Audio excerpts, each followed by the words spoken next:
नमस्कार, आप देख रहे हैं डेली 24 भारत। मैं हूं आपके साथ स्तुति झा। बुलेटिन की शुरुआत करते हैं। ग्रेटर नोएडा में देश के रक्षा मंत्री राजनाथ सिंह ने नोएडा इंटरनेशनल यूनिवर्सिटी के दीक्षांत समारोह में शिरकत की। विश्वविद्यालय परिसर में आयोजित इस भव्य कार्यक्रम में बड़ी संख्या में छात्र, शिक्षक और गणमान्य लोग मौजूद रहे। कार्यक्रम में जयवीर सिंह, पूर्व डीजीपी विक्रम सिंह और जेवर विधायक धीरेन्द्र सिंह भी उपस्थित रहे। समारोह में 20 पीएचडी सहित 200 से अधिक छात्रों को उपाधि प्रदान की गई और उन्हें सम्मानित कर उनका उत्साह बढ़ाया गया। अपने संबोधन में शिक्षा और विकास पर जोर दिया गया और छात्रों को भविष्य में आगे बढ़ने के लिए प्रेरित किया गया। यह आयोजन विश्वविद्यालय परिसर में भव्य तरीके से संपन्न हुआ, जिसमें शैक्षणिक उपलब्धियों का उत्सव मनाया गया है। उनसे सीखना भी ये आवश्यक है, लेकिन सबसे महत्वपूर्ण यह है हम खुद की कहानी लिखें। आपकी परिस्थितियां, आपके संघर्ष और आपके सपने, ये सभी आपसे अलग बनाते हैं। इसलिए आप अपनी क्षमताओं को पहचानें, अपनी शक्तियों को भी आप पहचानें और फिर काम करें। जैसे हनुमान जी के पास अपार शक्ति थी, लेकिन वे अपनी शक्तियों को भूल गए। तब जामवंत जी ने उन्हें शक्ति का स्मरण कराया था और फिर हनुमान जी एक छलांग में समुद्र लांघ गए थे और फिर हनुमान जी एक छलांग में वह समुद्र लांघ गए थे। जैसे हनुमान जी को उनको उनकी शक्ति की याद दिलानी पड़ी थी, वैसे ही हमें भी खुद को याद दिलाना होगा कि हम क्या कर सकते हैं। और बच्चों, मैं आपके बारे में कह सकता हूँ, आज की जेनजी जनरेशन के बारे में मैं जानता हूँ, एक बार बस संकल्प कर लें, बड़े से बड़े लक्ष्य को वह जीवन में हासिल। वहीं मिडिल ईस्ट में चल रहे युद्ध के असर के बीच गाजियाबाद में गैस आपूर्ति को लेकर लोगों में पैनिक का माहौल देखा जा रहा है। सिलेंडर की उपलब्धता को लेकर बढ़ती चिंता के बीच शासन के निर्देश जारी किए गए हैं कि अब उपभोक्ता 25 दिन के अंतराल के बाद ही घरेलू गैस सिलेंडर की बुकिंग कर सकेंगे। इसी बीच शास्त्री नगर स्थित एक गैस एजेंसी पर कार्यक्रम आयोजित कर प्रवासी मजदूरों को 5 किलो के छोटू सिलेंडर वितरित किए गए हैं। प्रशासन ने कालाबाजारी करने वाले के खिलाफ भी सख्त कार्रवाई करते हुए कई स्थानों पर छापेमारी की है। जिला पूर्ति अधिकारी अमित तिवारी ने बताया कि जिन लोगों के पास गैस कनेक्शन नहीं है, उनके लिए 5 किलो का छोटा सिलेंडर उपलब्ध कराया गया है। कोई भी व्यक्ति नजदीकी गैस एजेंसी से ये कनेक्शन ले सकता है। इस छोटे सिलेंडर की कुल लागत 1528 रुपये निर्धारित की गई है, जिसमें 558 रुपये गैस शुल्क और 970 रुपये सिक्योरिटी शामिल है। प्रशासन का मानना है कि ये सुविधा खासतौर पर मजदूरों और स्थायी रूप से रहने वाले लोगों के लिए राहत भरी साबित होगी। मेरा नाम अरुण कुमार है। मैं गाजियाबाद एलपीजी वितरक एसोसिएशन का अध्यक्ष हूँ। आज डीएसओ साहब द्वारा यहाँ 5 केजी जो एफटीएल सिलेंडर है, जो श्रमिक भाइयों को इस क्राइसिस सिचुएशन में दिया जा रहा है, तो उसके लिए, उसकी जानकारी के लिए कंपनी के अधिकारी दीपक राज जी, नमन यादव जी और हमारे सभी वरिष्ठ वितरक भी उपस्थित थे और आसपास की फैक्ट्रियों में काम करने वाले जो श्रमिक भाई हैं, उनको भी यहाँ बुलाया गया था। इसमें काफ़ी श्रमिक भाइयों को कनेक्शन भी दिए जा रहे हैं आज ही आज, और ये भी जानकारी दी जा रही है आप पत्रकार भाइयों के उससे कि भाई सभी एरिया में जहाँ भी श्रमिक भाई या स्टूडेंट जिनके पास एलपीजी कनेक्शन नहीं है, वो तुरंत अपनी एजेंसी पे जाकर ये 5 केजी एफटीएल का कनेक्शन प्राप्त कर सकते हैं। ये प्रवासी श्रमिक जो भी बाहर से आए हुए हैं, हमारे मजदूर भाई हैं, जनपद गाजियाबाद में निवास करते हैं, उनके पास किसी तरह का सामान्य कनेक्शन नहीं था। उनके लिए छोटू सिलेंडर प्रीटेड एलपीजी के तहत उपलब्ध कराया जा रहा है, जिसका कुल मूल्य 1528 रुपये है, जिसका जो है 968 रुपये इनका जो है सिक्योरिटी मूल्य है और 558 रुपये इसका गैस रिफिल का मूल्य है। वहीं नोएडा में आज मतदाता सूची का अंतिम प्रकाशन कर दिया गया है। भारत निर्वाचन आयोग के निर्देश पर जारी इस निर्वाचक नामावली को कलेक्ट्रेट में आयोजित बैठक के दौरान राजनीतिक दलों के प्रतिनिधियों को सौंपा गया।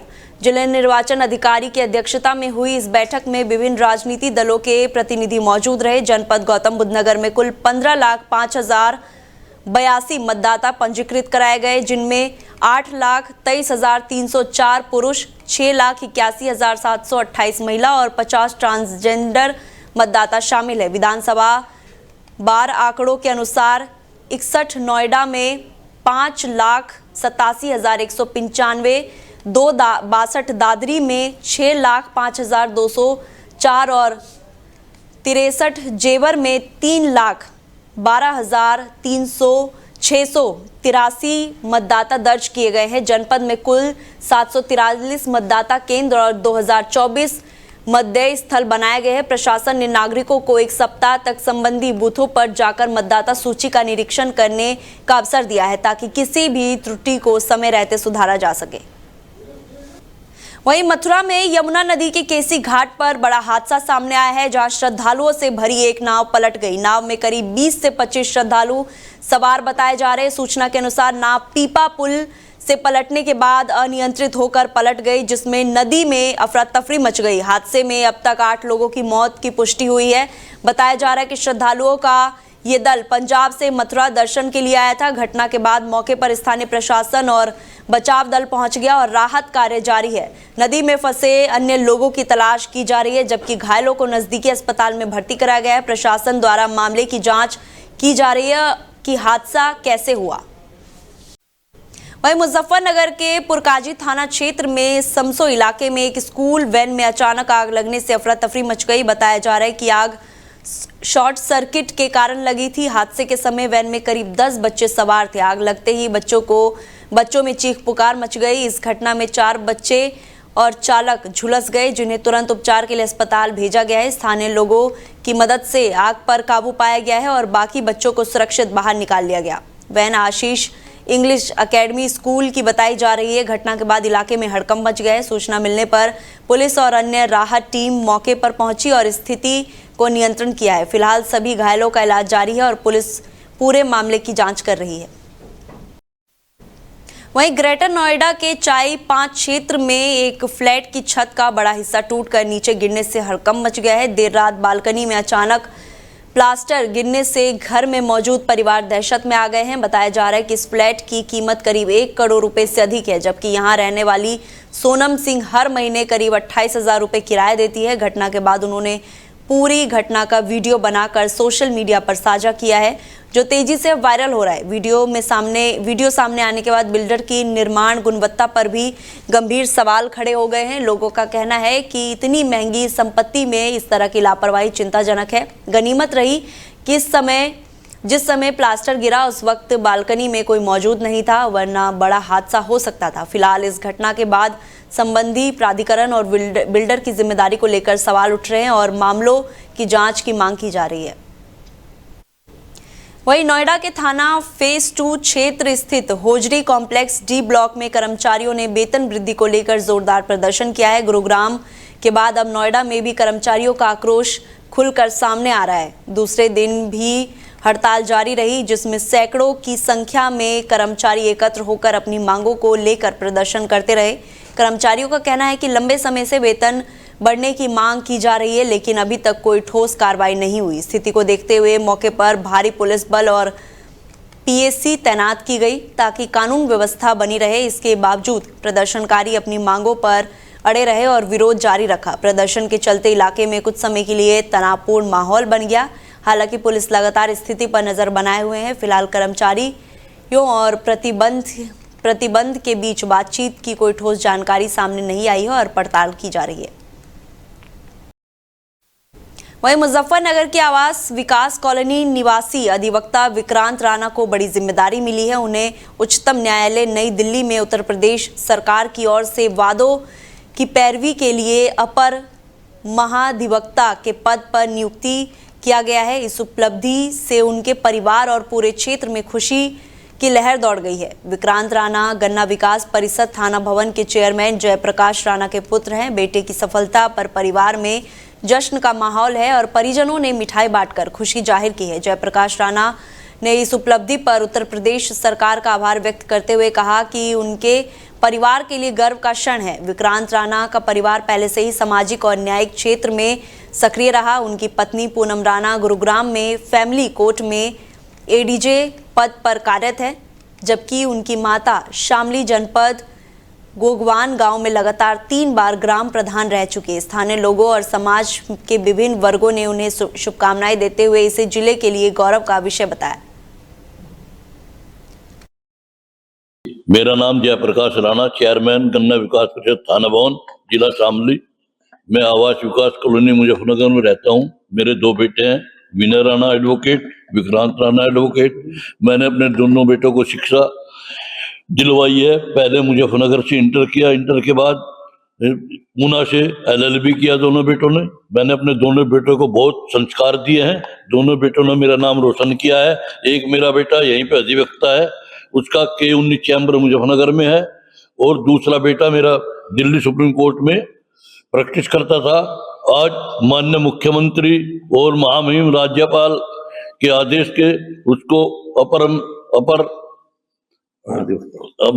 महाधिवक्ता बनाया गया है। मुझे बड़ी खुशी हुई है भाई, जिसकी औलाद बहुत ऊंचे पहुंचती है, पिताजी को तो बहुत खुशी हुई होती है। मेरा नाम विनय राणा है, मैं पेशे से एडवोकेट हूँ मुजफ्फरनगर में। मेरा छोटा भाई पिछले 18 वर्ष से दिल्ली सुप्रीम कोर्ट में प्रैक्टिस कर रहा है, और माननीय हमारे प्रदेश के यशस्वी मुख्यमंत्री जी के निर्देश से और माननीय महामहिम राज्यपाल उत्तर प्रदेश के आदेश से मेरे भाई को 8 तारीख को उत्तर प्रदेश का अपर महाधिवक्ता नियुक्त किया गया है। वो दिल्ली सुप्रीम कोर्ट में हमारे प्रदेश के जितने भी केस होंगे हमारे उत्तर प्रदेश सरकार के, उनको मेरे भाई द्वारा अच्छे से अपने कार्यों को पूरा करा जाएगा सरकार की तरफ से। वहीं मुजफ्फरनगर के चरथावल क्षेत्र के घीसू खेड़ा गांव में किसानों पर दोहरी मार पड़ी है। पहले बेमौसम बारिश ने किसानों की फसलों को नुकसान पहुंचाया, वहीं अब नहर टूटने से हालत और भी खराब हो गई है। बताया जा रहा है कि नहर टूटने के बाद हजारों टन लीटर पानी खेतों में घुस गया, जिससे हजारों बीघा फसल जलमग्न हो गई। खेतों में खड़ी गेहूं और सरसों की फसल पूरी तरह बर्बाद होने की कगार पर पहुंच गई है। अचानक आई इस आपदा से किसान गहरे संकट में है और आर्थिक नुकसान को लेकर बेहद चिंतित है। ग्रामीणों का कहना है कि यदि समय रहते नहर की मरम्मत और पानी निकासी की व्यवस्था नहीं की गई तो नुकसान और बढ़ सकता है। किसानों ने प्रशासन से जल्द राहत और मुआवजे की मांग की है ताकि उन्हें इस भारी नुकसान से कुछ राहत मिल सके। वहीं उत्तर प्रदेश के हापुड़ जनपद के थाना हापुड़ नगर क्षेत्र में ग्राम शिवगढ़ी निवासी एक मजदूर ने हाफिजपुर स्थित एक निजी स्कूल के प्रबंधन पर गंभीर आरोप लगाया है। पीड़ित मोनू ने जिलाधिकारी को शिकायत पत्र देकर अभद्र व्यवहार, जाति सूचक टिप्पणी और मारपीट का आरोप लगाया है। पीड़ित के अनुसार उसका पुत्र अयान जेपी पब्लिक स्कूल में पढ़ता है और स्कूल बस में आता जाता है। आरोप है कि 2 फरवरी को बस चालक ने बच्चों को रास्ते में उतार दिया, जहां एक अज्ञात वाहन की टक्कर से वो गंभीर रूप से घायल हो गया। बच्चे के घुटने में गंभीर चोटें आई हैं, जिसके चलते उसे अस्पताल में भर्ती कर सर्जरी करानी पड़ी। मोनू का कहना है कि जब उसने स्कूल प्रबंधन से शिकायत की तो मामले को दबाने का दबाव बनाया गया और इलाज का खर्च उठाने का आश्वासन दिया गया था। आरोप है कि 9 अप्रैल को जब वो इस बस शुल्क में राहत की बात करने स्कूल पहुंचा तो प्रबंधन ने उसके साथ अभद्रता की, जाति सूचक शब्दों का प्रयोग किया और मारपीट कर बाहर निकाल दिया। पीड़ित ने जिलाधिकारी से निष्पक्ष जांच कर आरोपी के खिलाफ सख्त कानूनी कार्रवाई की मांग की है। डीएम साहब के यहाँ प्रार्थना पत्र देना आए थे मुझे। मेरा बेटा जेपी पब्लिक स्कूल में पढ़ता है, जो हाफिजपुर में पढ़ता है। वहाँ जो ट्रांसपोर्ट उनकी बस है वो मेरे बेटे को रोड पर उतार गई थी 2 फरवरी को। 2 फरवरी वो मेरा घर वहाँ से 1.5-2 किलोमीटर दूर पड़ता है, जहाँ बस उतार गई। मेरा बेटा पैदल जा रहा था, जाने के कारण कोई वाहन उसके टक्कर मार गया, जिसके उसके टांग में बहुत गंभीर चोट आई। चोट आने के कारण हम हॉस्पिटल ले गए। हॉस्पिटल में ट्रीटमेंट चालू हुआ। हमने उस स्कूल से बात करी। स्कूल वाले कहने लगे कि भाई आप जो ना इस बात को यहीं दबा दो कि हमारा नाम ख़राब होगा, आप अपने बच्चे का इलाज करा लो। हमने करा लिया सर, जिसमें हमारा 1.5 से 2 लाख रुपए खर्चा आ चुका। अब हम उनके पास कल गए कि सर अपनी फ़ीस जमा करिए। उन्होंने हमें पर्चा दिया। मैं कहने लगा कि सर इसमें जो आपकी ट्रांसपोर्ट की फ़ीस है, क्योंकि 2.5 महीने से बच्चा बेड रेस्ट में है, वो कम कर दो, तो उसको कम ना करते हुए मेरे साथ बहुत बदतमीजी करी और उसके अकॉर्डिंग उनका आपके बच्चे का नाम काट दिया स्कूल से। वहीं थाना भवन क्षेत्र के ग्राम नोजल में 10 अप्रैल को मिशन शक्ति फेज 5.0 के अंतर्गत जागरूकता अभियान चलाया गया। इस अभियान में पुलिस टीम द्वारा बालिकाओं को विभिन्न महत्वपूर्ण विषयों पर जानकारी देकर जागरूक किया गया। कार्यक्रम के दौरान उप निरीक्षक हरपाल सिंह, महिला हेड कांस्टेबल पूनम और महिला कांस्टेबल रविता ने बालिकाओं को नए आपराधिक कानूनों की जानकारी दी और दंड से न्याय की ओर की अवधारणा को समझाया। उन्होंने बताया कि इन नए कानून का उद्देश्य महिलाओं को अधिक सुरक्षा और सशक्तिकरण प्रदान करना है। इसके साथ ही साइबर क्राइम, ऑनलाइन धोखाधड़ी, छेड़खानी और बाल अपराधों से बचाव के उपायों पर भी विस्तार से जानकारी दी गई। टीम ने बालिकाओं को विभिन्न हेल्पलाइन नंबरों जैसे 1090 वुमेन पावर लाइन, 181 महिला हेल्पलाइन, 112 पुलिस आपातकालीन सेवा और मुख्यमंत्री हेल्पलाइन जैसे और भी कई हेल्पलाइन के बारे में बताया। साथ ही बेटी बचाओ बेटी पढ़ाओ, मुख्यमंत्री कन्या सुमंगल योजना और अन्य सरकारी योजनाओं की जानकारी देकर लाभ उठाने के लिए प्रेरित किया गया। अभियान का उद्देश्य बालिकाओं को जागरूक, सुरक्षित और आत्मनिर्भर बनाना रहा।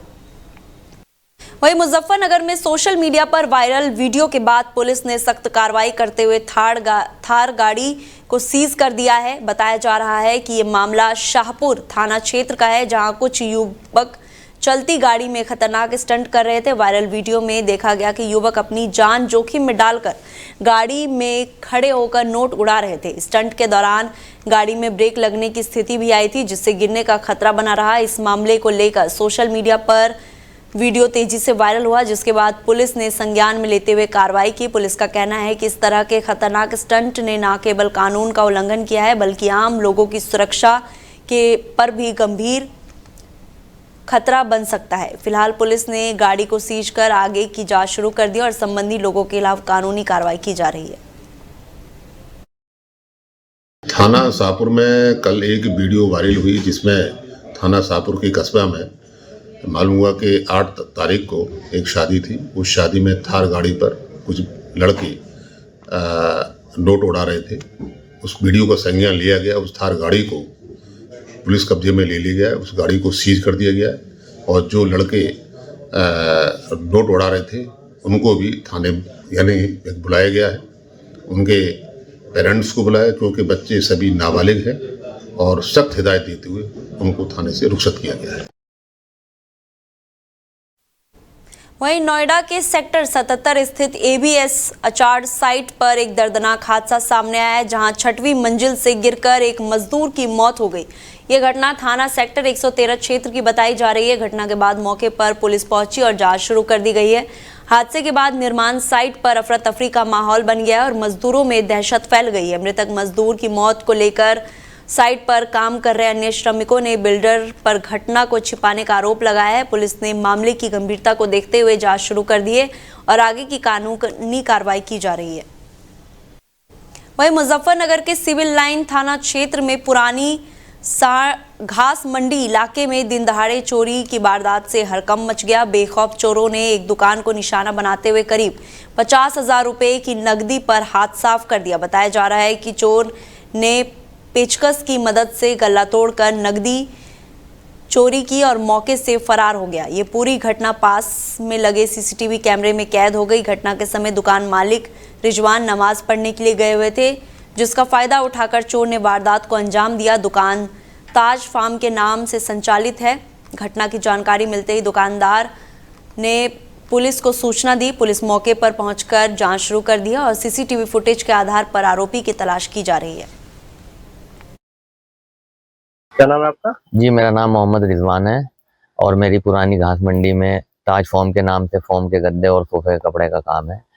आज मैं करीब 12:30 बजे करीब यही नूर मार्केट में स्थित मस्जिद में जुमे की नमाज पढ़ने के लिए गया और जब नमाज पढ़ के वापस आकर के देखा तो गले में पैसे नहीं थे, जो कि बिक्री के करीब 50-60 हज़ार रुपये करीब पैसे हम नमाज पढ़ने से पहले गले में छोड़ के गए थे। और गले में पैसे जब देखे नहीं थे तो उसके बाद तुरंत हमने अपनी दुकान में लगे हुए CCTV कैमरे में उसकी फुटेज वीडियो चेक की तो उसमें एक अनजान व्यक्ति दुकान के अंदर आता हुआ और गल्ला तोड़ करके उसमें से पैसे निकालते हुए ले जाता हुआ बिल्कुल साफ दिख रहा है। उसके पश्चात हमने 112 पर कॉल की, 112 पे पुलिस की गाड़ी आई और उनके 10-15 मिनट बाद के करीब जो है हमारे साकेत चौकी प्रभारी आए। वो CCTV कैमरे की फुटेज वगैरह लेकर के गए और इस केस को खोलने के लिए बोल कर गए हैं। क्या नाम है आपका? जी, मेरा नाम मोहम्मद रिजवान है। वहीं महाराष्ट्र के नासिक शहर में एक निजी कंपनी से जुड़े मामलों को लेकर बड़ा विवाद सामने आया है। मामला सामने आने के बाद स्थानीय संगठनों और राजनीतिक कार्यकर्ताओं ने कंपनी कार्यालय के बाहर प्रदर्शन किया और घेराव किया है। स्थिति बिगड़ती देख मौके पर पुलिस बल तैनात किया गया, जिससे क्षेत्र में कानून व्यवस्था बनाए रखी जा सकी। सूत्रों के अनुसार मामले में कुछ लोगों की गिरफ्तारी भी हुई है और उनके स्थानीय अदालत में पेश किया गया है। पुलिस ने पूरे प्रकरण की जांच शुरू कर दी है और सभी पहलुओं को ध्यान में रखते हुए छानबीन की जा रही है। कंपनी से जुड़े कुछ अधिकारियों और कर्मचारियों पर भी आरोप लगाए गए हैं, जिनकी भूमिका में जांच की जा रही है। फिलहाल प्रशासन स्थिति पर नजर बनाए हुए है और शहर में किसी भी अप्रिय घटना को रोकने के लिए सुरक्षा बढ़ा दी गई है। आपको बता दें कि बताया जा रहा है कि कंपनी में जॉब दिलवाने के बहाने धर्म परिवर्तन कराया जा रहा था। तो वहीं पुलिस का कहना है कि जांच पूरी होने के बाद वास्तविक तथ्यों सामने आएंगे। फिलहाल बुलेटिन में इतना ही। आप देखते रहिए डेली 24 भारत। नमस्कार।